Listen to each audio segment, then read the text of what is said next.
राधे राधे प्यारे भक्तों, जब हमारे जीवन में चारों तरफ से परेशानियां आने लगती हैं, एक के बाद एक संकट हमारे दरवाजे पर दस्तक देते हैं, तो हमारा यह चंचल मन विचलित हो जाता है।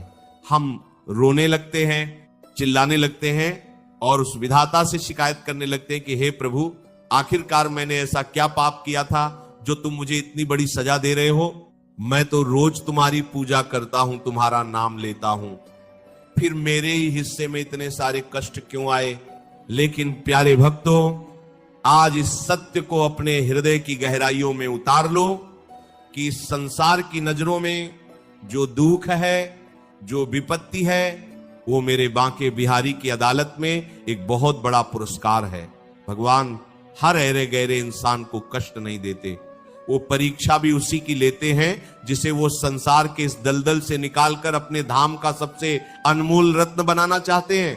अगर आपके जीवन में भी भारी संकट चल रहे हैं तो निराश होने के बजाय ये समझ लो कि आप उस परमपिता परमात्मा की नजरों में बहुत विशेष हो। हमारे संतों ने, हमारे शास्त्रों ने और ठाकुर जी की लीलाओं ने यह साबित किया है कि भाग्यशाली हैं वो लोग जिन्हें जीवन में ये 5 कष्ट मिलते हैं, क्योंकि ये कष्ट नहीं बल्कि साक्षात ईश्वर की करुणा का प्रसाद है। पहला कष्ट जो केवल भाग्यशाली आत्माओं को ही मिलता है वह है अपनों से मिलने वाला घोर तिरस्कार, धोखा और अपमान। जब आप किसी इंसान को अपनी जिंदगी से भी ज्यादा चाहने लगते हो, उसके लिए अपना सब कुछ दांव पर लगा देते हो और बदले में वही इंसान आपको लात मार देता है, आपकी भावनाओं का मजाक उड़ाता है या आपको बेइज्जत करके बीच राह में छोड़ देता है, तो उस समय सीने में जो दर्द होता है वो असहनीय होता है। इंसान अंदर से पूरी तरह टूट जाता है।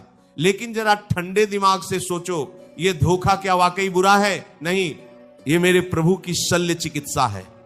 भगवान जानते हैं कि इस जीव ने संसार के एक नश्वर हाड़ मांस के पुतले से दिल लगा लिया है जो इसे कभी सच्ची खुशी नहीं दे सकता।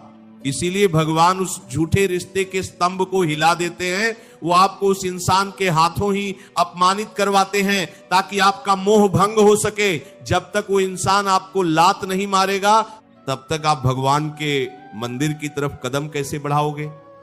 जब तक संसार आपको दुत्कारेगा नहीं तब तक आप उस अविनाशी श्याम सुंदर की बाहों में कैसे समाओगे? इसलिए जब कोई आपका दिल दुखाए तो समझ लेना कि भगवान आपको जगा रहे हैं कि उठ मेरे बच्चे, इस स्वार्थी दुनिया में तेरा कोई नहीं है, तेरी असली जगह मेरे श्री चरण है। दूसरा कष्ट जो ईश्वर के प्रियजनों को मिलता है वह है ईमानदारी और धर्म के मार्ग पर चलने के बाद भी बार बार असफलता का मिलना और आर्थिक तंगी से घिर जाना। कई बार ऐसा होता है कि एक दुष्ट इंसान जो झूठ बोलता है, बेईमानी करता है, वो बड़ी गाड़ियों में घूम रहा होता है, ऐशो आराम की जिंदगी जी रहा होता है, और दूसरी तरफ एक सच्चा भक्त जो किसी का बुरा नहीं सोचता, निरंतर नाम जप करता है, वो पाई के लिए मोहताज हो जाता है। उसके काम बनते बनते बिगड़ जाते हैं। दुनिया कहती है कि देखो ये कितना बड़ा भगत बनता था, आज दाने दाने को तरस रहा है। मेरे भाई मेरी बहन, यह दरिद्रता या यह असफलता भगवान की सजा नहीं है, बल्कि यह आपके भीतर के सबसे भयंकर राक्षस को मारने की दवा है, जिसका नाम है अहंकार। धन और सफलता इंसान के दिमाग में ऐसा नशा पैदा कर देती है कि वो खुद को ही भगवान समझने लगता है, वो दूसरों को कीड़ा मकोड़ा समझने लगता है। भगवान अपने भक्त को इस विनाशकारी घमंड से बचाना चाहते हैं। वो उसे गरीब रख सकते हैं लेकिन उसे कभी अपने से दूर नहीं होने देते। सुदामा जी के पास पहनने को कपड़े नहीं थे, रहने को झोपड़ी नहीं थी, लेकिन उनके पास जो धन था वो त्रिलोकी के राजा के पास भी नहीं था, और वो धन था कृष्ण की अटूट भक्ति। जब आपके पास धन नहीं होता तो आपका अहंकार शून्य हो जाता है, आप विनम्र हो जाते हैं, और उस दीनता में जब आप पुकारते हैं तो साक्षात द्वारिकाधीश को नंगे पैर दौड़कर आना पड़ता है। तीसरा कष्ट जो भाग्यशाली जीवों के हिस्से में आता है वह है शारीरिक रोग, बीमारी या कोई ऐसी लाचारी जो शरीर को तोड़कर रख दे। हम इस मिट्टी के शरीर की सुंदरता पर इसकी ताकत पर कितना घमंड करते हैं। शीशे के सामने खड़े होकर घंटों खुद को निहारते हैं और सोचते हैं कि हमसे सुंदर, हमसे बलवान तो कोई है ही नहीं। हम भूल जाते हैं कि यह शरीर एक न एक दिन बूढ़ा होगा, बीमारियों का घर बनेगा और अंत में श्मशान की आग में जलकर राख हो जाएगा। जब भगवान अपने किसी भक्त पर विशेष कृपा करते हैं तो वो उसे कोई ऐसा शारीरिक कष्ट दे देते हैं जिससे उसका देह अभिमान पूरी तरह नष्ट हो जाता है। जब इंसान अस्पताल के बिस्तर पर पड़ा होता है, जब उसे समझ आता है कि उसकी करोड़ों की दौलत, उसके ऊंचे पद और उसके सगे संबंधी भी उसकी इस शारीरिक पीड़ा को एक सेकंड के लिए भी कम नहीं कर सकते, तब उसकी आंखें खुलती हैं। उसे समझ आता है कि मैं ये शरीर नहीं हूं, मैं तो एक आत्मा हूं और मेरा असली मालिक वो ईश्वर है। बीमारी के उस दौर में जब इंसान दर्द से कराहता है तो उसकी हर एक सांस के साथ जो राधे राधे या हे नाथ निकलता है, वो उसकी आत्मा को इतना पवित्र कर देता है कि जन्म जन्म के संचित पाप कर्म पल भर में जलकर भस्म हो जाते हैं। शारीरिक कष्ट इंसान को वैराग्य की तरफ ले जाता है, जो मुक्ति का द्वार है। चौथा कष्ट जो भगवान के प्यारों को भुगतना पड़ता है वह है नितांत अकेलापन और दुनिया का उन्हें गलत समझना। दोनों की आता है जब आपके अपने परिवार वाले, आपके दोस्त, आपके समाज के लोग आपके खिलाफ हो जाते हैं। आप कितना भी सही करने की कोशिश करें, लोग आपके सीधेपन का गलत मतलब निकालते हैं। आपको चारों तरफ से अकेला कर दिया जाता है।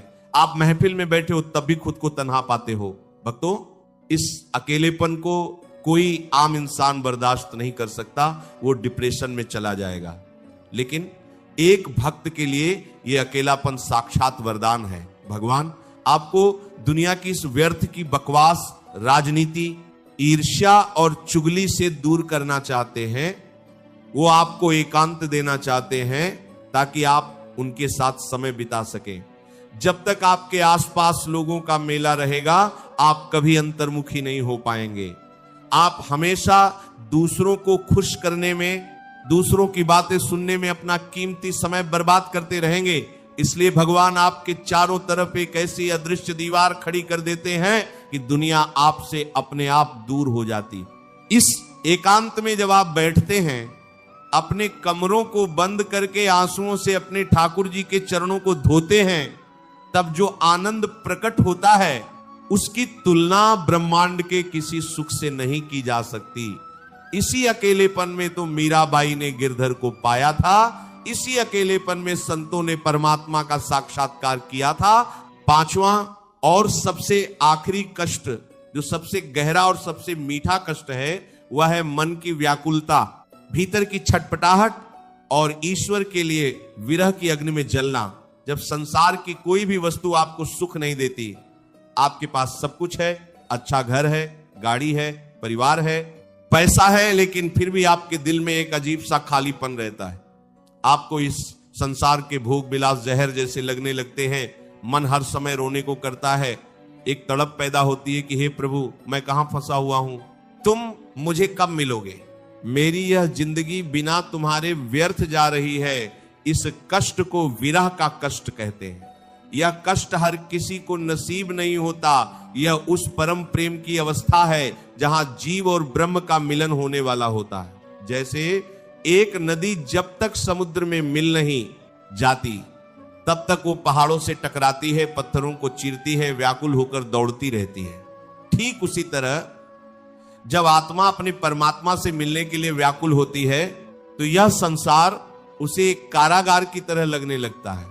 ये छटपटाहट आपके सभी बचे कुचे कर्मों के बंधनों को काट देती है और आपको सीधा गोलोक धाम की प्राप्ति करवाती है।